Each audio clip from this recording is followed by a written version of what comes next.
এই জেনারেশনকে অনেক গালিগালাজ করেছেন না, এরা কিছুই পারে না, এরা এরা মাদকাসক্ত, এরা সারাদিন অনলাইনে থাকে, কি দেখিয়ে দিয়েছে তো, লজ্জা লাগা উচিত।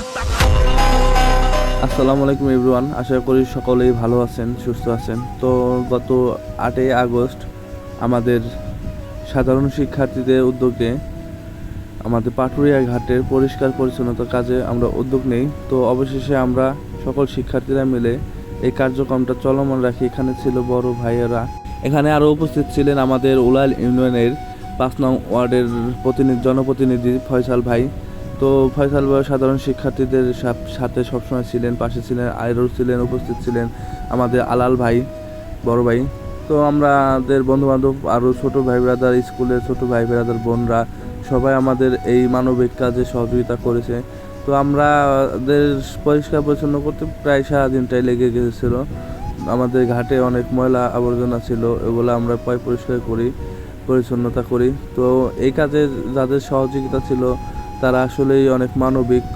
অনেক গুরুজনরা এর আগেও বলেছে যে আমাদের এই জেনারেশন দিয়ে কোনো কিছু হবে না, আমরা সবসময় অনলাইনে পড়ে থাকি। আসলে আমরা দেখিয়ে দিয়েছি যে আমরা শুধু অনলাইনে অ্যাক্টিভ না, আমরা মানবিক কাজেও অ্যাক্টিভ। কতটা অ্যাক্টিভ সাধারণ জনগণ বা সাধারণ শিক্ষার্থী সবাই আমরা এটা দেখেছি যে আমরা শুধু 24 ঘন্টা অনলাইনে পড়ে থাকি না, অনলাইনে অ্যাক্টিভ না, আমরা বিভিন্ন মানবিক কাজেও অ্যাক্টিভ থাকতে পারি। তো এটা আমাদের দেশের ময়লা আবর্জনা পরিষ্কার রাখা। তো নিজেরা যদি পরিষ্কার রাখতে পারি তো একটা সুন্দর সমাজ বা একটা সুন্দর দেশ গড়তে বেশি কিছুর প্রয়োজন হবে না।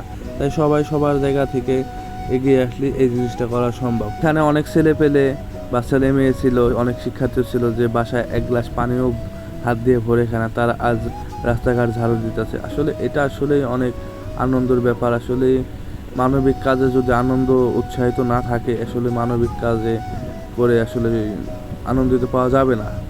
বিকজ এইসব কাজে আনন্দিত আসবেই। আপনি করে দেখেন, মন থেকে করে দেখেন, এটার মধ্যে অন্যরকম একটা ভালো লাগা বা তৃপ্তি রয়েছে যা আপনি মাঠ পর্যায়ে কাজটা না করলে আপনি বুঝবেন না। তো আমাদের বৃষ্টির নাম ছিল, ইতিমধ্যে বৃষ্টি শেষ হওয়ার পরে আমরা আবার বের হয়ে পড়ি যে আমাদের এই কার্যক্রমে আমাদের বাহির থেকেও অনেক সিনিয়র বড় ভাই বেরাদাররাও আমাদের কাজে উৎসাহিত দিয়েছে, অনুপ্রাণিত করেছে। তাদের অনুপ্রাণিতই আমরা আসলে মাঠে নেমেছি। আসলে অনেকে মাঠ পর্যায়ে থাকতে পারে না। আসলে আপনাদের কাছে আমাদের একটাই কাম্য, সেটা হলো যে আপনারা দোয়া করবেন। আর অন্যদিকে আমাদের কিছু শিক্ষার্থী ছোটো ভাই ব্রাদাররা এখানে ছিল ট্রাফিকের দায়িত্বে। ওরা আমাদের পাটুরিয়া ঘাটে যারা আসছেন বা দেখেছেন, অনেক যানজট লেগে থাকে, অনেক নিয়ম শৃঙ্খলা মেনে না। তো এই কাজের ক্ষেত্রে ওরা অনেক ভূমিকা পালন করেছে।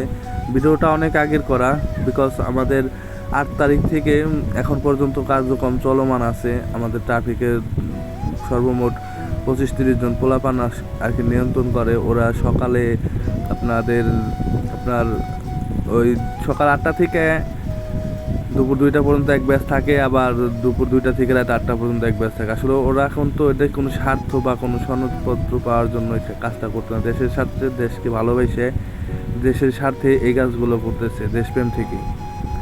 এখানে উপস্থিত ছিলেন যমুনা টিভি।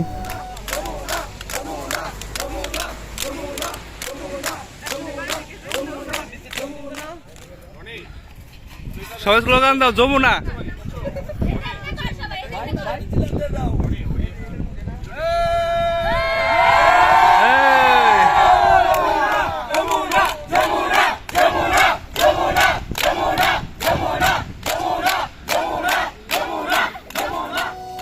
আটই আগস্ট সন্ধ্যাবেলা তো আমাদের যে শহীদ হয়েছে, শহীদ রফিক, পুলিশের গুলিতে যে শহীদ হয়েছেন, তার স্মৃতিতে সকল শহীদের স্মৃতিতে প্রদীপ প্রজ্বলন করা হয়। তো এখানে 1 মিনিট নীরবতা পালন করি। আসলেই দেশের জন্য যারা জীবন দিয়েছে তাদের আসলে প্রদীপ দিয়ে শ্রদ্ধা জানানোর থেকে আমি মনে করি যে আমাদের মিলাদ মাহফিল বা দোয়া করাটাই উত্তম, কারণ দোয়া করলে তাদের আত্মা শান্তি পাবে। আসসালামু আলাইকুম এভরিওয়ান, আশা করি সবাই ভালো আছেন। তো আমাদের শিবালয় থানায় বা শিবালয় উপজেলায় পাটুরিয়া ঘাট বা পার্শ্ববর্তী এলাকার আশেপাশে যারা আছেন, আপনারা লাস্ট কবে পাটুরিয়া ঘাটের এরকম শৃঙ্খলাভাবে দেখেছেন? আমি তো মনে হয় না যে এরকম শৃঙ্খলাভাবে কখনো দেখছি বলে মনে হয় না। দেখেন, আমরা ছাত্ররা চাইলে কি না পারি, দেখেন কত সুন্দর কোনো যানজট নাই, কোনো ঝামেলা নাই, সব কিছু মুক্ত।